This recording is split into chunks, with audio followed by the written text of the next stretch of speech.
Okay, so let's go over the buttons that are on the bottom end of the phone. We have the back key. We'll explain that a little bit. We have the hang up key, the red button. That's pretty obvious. Let's say I call somebody and we're talking and I tell them, you know what, can you please hold? I press the pause key. They'll hear the music on hold. That's the pause is simply hold. All telephone systems in the past, and even some now, have the key is marked HOLD for hold. Just consider the fact that the pause button is indeed exactly that, hold, on a call.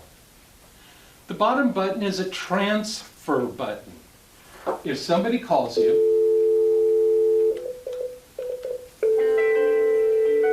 we're going to answer it, then we're going to say, hold on while I transfer the call.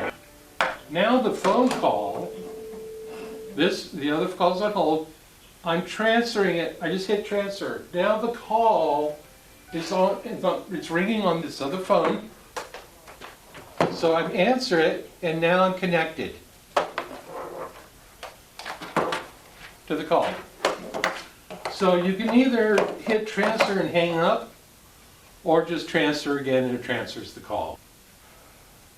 This next button is the conference button. The conference button simply allows you to have a conference with two other outside parties and you, or two other phones within the system and an outside line, or three phones in the same system altogether, or possibly, I believe there is a limit on it.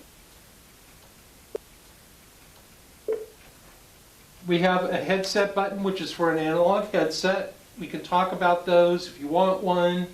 Contact us and we'll discuss it. We'll have some issues. It just simply puts the dial tone to the headset. It means the headset is active instead of this guy.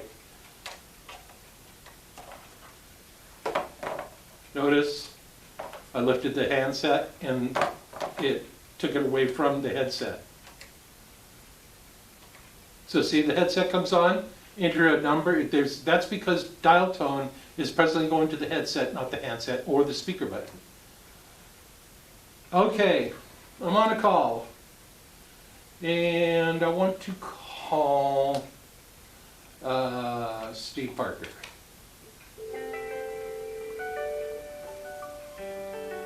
Hello, hello, and you don't want Steve Parker to hear somebody came in the room, and you don't want the other person, Steve Parker, to hear what's going on. Hit the mute key.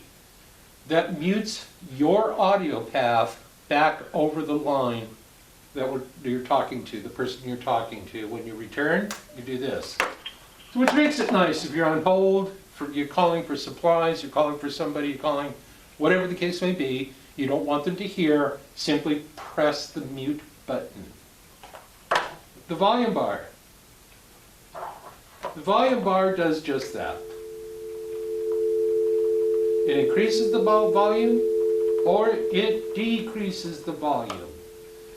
If you call that and say, my phone isn't loud for some reason, that's the first thing we're going to ask you to do, is to make sure your volume is turned all the way up. Hello, goodbye. The next button at the top is the back button. So if I press the gear button down here and I'm in another screen, I'm over at something, let's just say, and I go, how did I get here? What's going on? I can either press the exit button or the back key, back, until you get to your main screen. That's the back button. Next, this is this icon that looks like a cassette tape. You press it, it automatically is going to connect you seamlessly to what we call Unity voicemail. Enter your PIN followed by pound.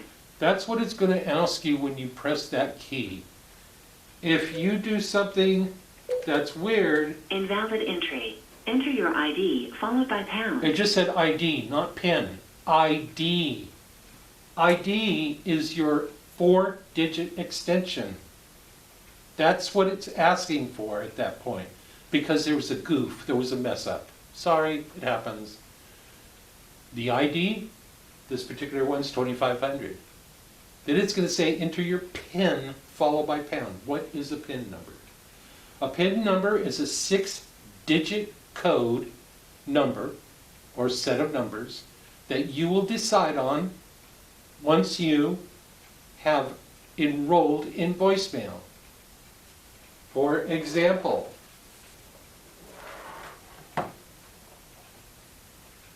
iPhone,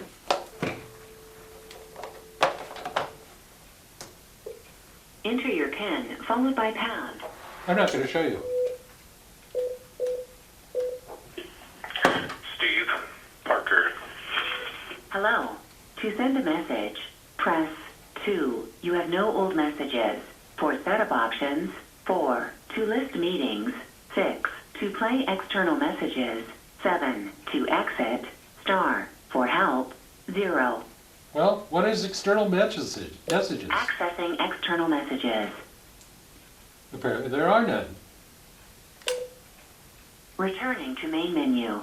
You have no new messages. For saved messages, press 1. You have no saved messages. You have no new messages. To send a message, press 2. You have no old messages. It just said I had no old messages. I have that. If you have old messages that you saved, that's where it's going to be when you press 3. That's how you delete the messages out of your voicemail inbox. That's kind of an important issue. Once again, accessing Followed by pound. voicemail.